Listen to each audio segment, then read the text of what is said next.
So the first Imam that read, there was a very important section that he had recited very beautifully, like a nightingale, so we have to give him credit for that. And it's important because this chunk of verses provides us with what I would say is the anatomy of cowardice. But first I need to preface that with a question. And the question is, it's maybe a little bit of an uncomfortable and discomforting one, but it's one that we have to interrogate ourselves with. The question is, why does it feel like sometimes our communities stagnate? Sometimes our communities just flatline. So we have the same lectures, we have the same speakers, but then we still have the same complaints, we still have the same social crises, we still have litter still being dropped in the exact same place. So the question to ask is, why is it that sometimes our communities stagnate? Maybe it's because we have a lack of talent. That's definitely not the case, because we have an incredible pool of talent within our own communities. People that are highly intelligent, people that are educated, people that have white-collar jobs. So it's not because of a lack of intelligence. Maybe it's because we lack numbers. That's not the case, because you have 80,000 Muslims here, just in Sheffield alone. We have nearly 4.5, 5 million Muslims in the UK. We have nearly 2 billion Muslims worldwide. So it can't be because of numerical inferiority. So we can rule that one out. Maybe it's because there is a hidden promise of Allah that we're not aware of. Maybe it's because Allah hasn't even promised us help. But again, that can't be the case, because Allah has guaranteed us help in the Quran. So the million-dollar question is, why is it that our communities stagnate? So this set of verses in Surah Al-Ma'idah, verses 20 to 26, actually exposed a generation that suffered this very same crisis.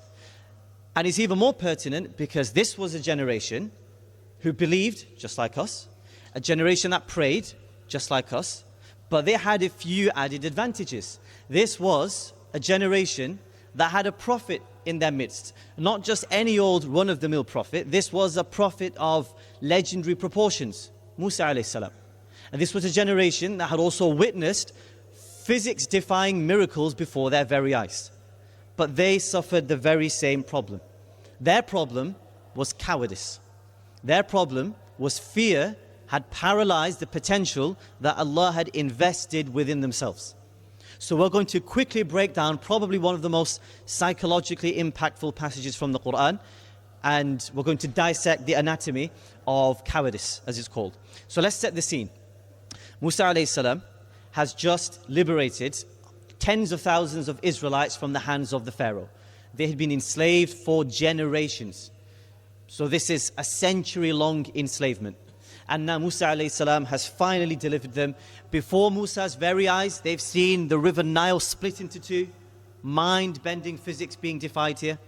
And then they also see the entire army of the Pharaoh, his entire system of oppression, crumble under this miracle. And now they're finally freed. Then Allah gives them a command. Allah says, Ya qawm, udkhulu al-arda al-muqaddasata allati kataba Allahu lakum.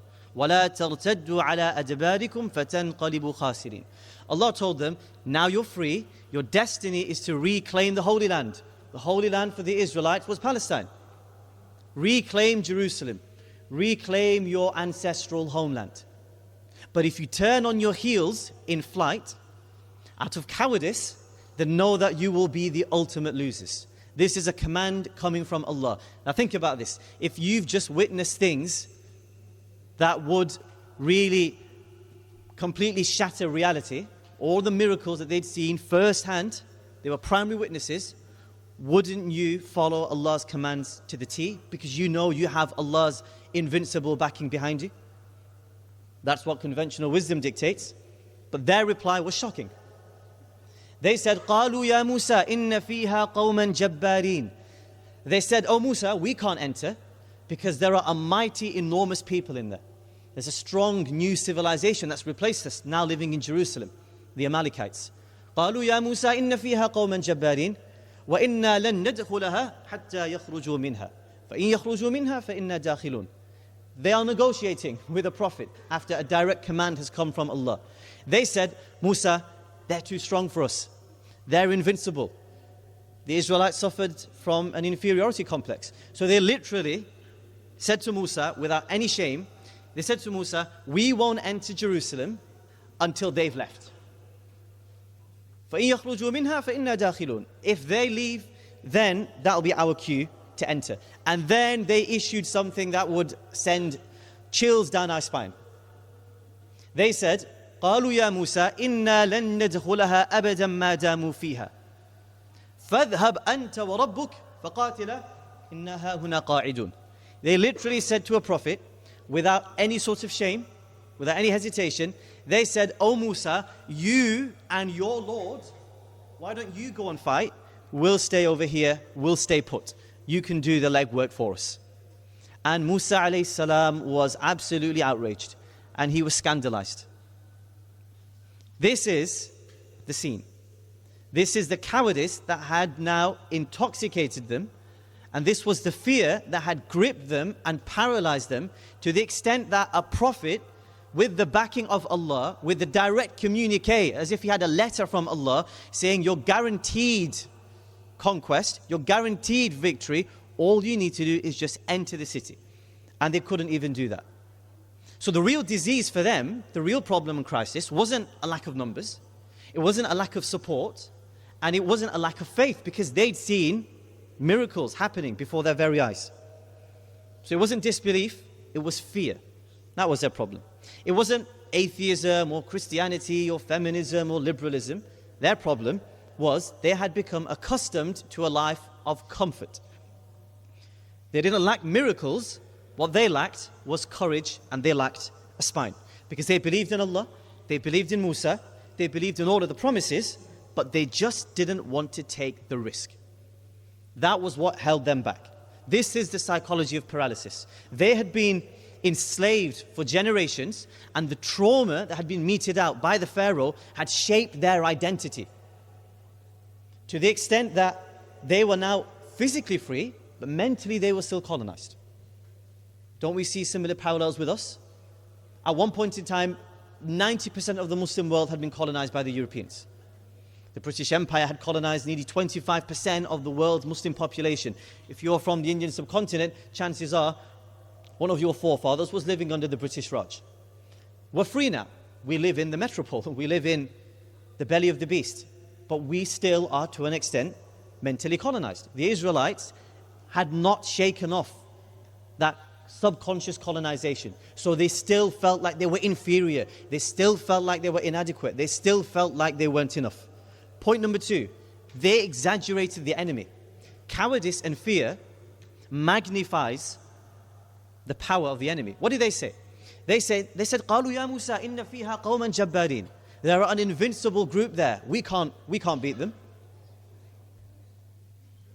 So they were beholden to this inferiority complex. Fear magnifies the enemy, but then tawakkul, reliance in Allah, shrinks the enemy and inflates your own sense of purpose. Point number 2, psychology of paralysis. Number 3, they delegated responsibility. When Allah said, look, I've done everything for you. Allah had literally rolled out a red carpet. Allah had done every single step for them. They didn't have to lift a single finger to be liberated from the Pharaoh. When Allah asked one thing of them, which was to just enter the Holy Land, they said no.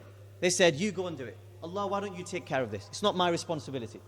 Doesn't that sound familiar? A diffusion of responsibility is what it's called. You hear it in the classroom all the time. Can you pick that piece of rubbish up? Oh, but I didn't put it there, and it's not my rubbish, and it was already here before I came. That is indicative of a psychology of cowardice and of paralysis. And doesn't it sound familiar as well? There's a problem in the community, somebody needs help, funds need to be raised, some volunteers are required. What's our first go-to response? Somebody else will take care of it. Imam Sahib will do it. The Huffaz will take care of it. Let the management do it. Somebody else will do it. Constantly offloading, an abdication of duty. That's point number 3. And the final point is, what did it cost them? What was the consequence? The consequence was dear and grave. Musa alayhi salam supplicated to Allah. He said, this is the last straw. I've had it with these guys. an abdication of duty. They are paralyzed by fear. They are risk averse. They don't even want to inculcate a little bit of courage. So what did Allah say? Allah said, that's fine. Allah said, يَتِيهُونَ فِي الْأَرْضِ. Allah said, I'm going to banish you for 40 years. And for 40 years, this same group of people who didn't want to shoulder this divine responsibility ended up wandering around aimlessly in a valley outside of the Holy Land. But that 40 years is significant because 40 years is the lifespan of one generation. So Allah told the Israelites, if you don't want to do it, that's fine. Step aside and I'll bring somebody else who can. And the last Hafiz just read, وَمَنْ يَتَوَلَّ اللَّهَ وَرَسُولَهُ وَالَّذِينَ آمَنُوا فَإِنَّ حِزْبَ اللَّهِ هُمُ الْغَالِبُونَ. Allah is saying, if you desert and abandon the Prophet and Allah and the body of the believers, do you know what Allah says? Who cares? Because فَإِنَّ حِزْبَ اللَّهِ هُمُ الْغَالِبُونَ. Because Allah's party, Allah's troops, Allah's partisans, they will be the victors eventually. They will prevail. They will dominate. So Allah's religion will be victorious with or without you. The Israelites ended up reconquering Jerusalem, but not with that same generation. Their entire generation had to be culled. When they finally kicked the bucket in, then their children came along, and their children, Allah talks about them in that very same passage as well in Surah Ma'idah. Allah says, يا أيها الذين آمنوا من يرتد منكم عن دينه فسوف يأتي الله بقوم يحبهم ويحبونه. Allah said, if you aren't willing to do the job, if you're too scared, if you're too paralyzed, if you're too risk averse, that's fine. I'll replace you with somebody else. And you'd have lost that distinction. And you can never regain that ever again. And I'll replace you with somebody, يحبهم ويحبونه. People who love Allah, and Allah reciprocates that love. أذلة على المؤمنين أعزة على الكافرين. These are people who show humility to their fellow brethren and who are uncompromising and unapologetic in the face of the enemy. يُجَاهِدُونَ فِي سَبِيلِ اللَّهِ. They strive in the path of Allah. Whether that's striving in the path of Allah today, actual resistance, whether that might be against oppression in this country, whether that might be against the Zionists, whether that might be against propaganda online, يُجَاهِدُونَ فِي سَبِيلِ اللَّهِ. But the key part here, it was as if with this verse, Allah was striking an arrow into the hearts of those risk-averse Israelites. And what did He say? The people that I've replaced you with, لَا يَخَافُونَ لَوْمَةَ لَائِمٍ. They do not fear the criticism of anybody. This is the sort of unapologetic attitude that needs to be adopted. So we circle back to the main question, which was, why are our communities being held back? Not because of a lack of numbers, not because of a lack of talent, and not because of a lack of Allah's promises or divine guarantees. It's because we haven't taken that first step. And we are in the month of Ramadan. Contrast that with what happened at the Battle of Badr. The companions were willing to sacrifice everything. They took that first step on the battlefield, which the Israelites weren't willing to take. And look at what happened. They took the first step, took their formations, the battle lines had been drawn, and Allah's promise came down, manifested in a legion of angels that defeated the enemy. A legion of angels came to their aid. So we need to take that first step. We can't be held back by fear. We can't be held back by paralysis. Everybody's saying, when's the next Salahuddin going to come to liberate Palestine? When's the next Nuruddin Zengi? When's the next Muslim army? Well, have you asked yourself, am I willing to answer the call myself? Am I willing to come to the mosque to read my Fajr? Am I willing to make sure that I'm being courageous at work and not earning an unlawful income? Am I willing to resist peer pressure? Am I willing to push aside my ego? Am I willing to resist my own temptations? We must not become paralyzed by fear, risk aversion, or paranoia. Otherwise, that promise, "Udkhulul ard al-muqaddasa," enter into the Holy Land, will escape us. And if that escapes us, we only have ourselves to blame. So we are here today on behalf of Cage International. And Cage International is a human rights advocacy group. We are based in London, but we operate primarily in the UK, but across the globe. We have locations in Europe and in South Africa, in the Middle East.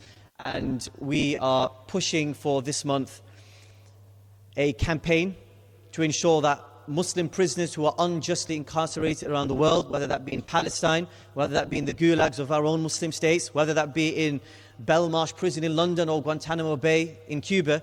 We are pushing for them to be released, and this is part of our advocacy and campaign.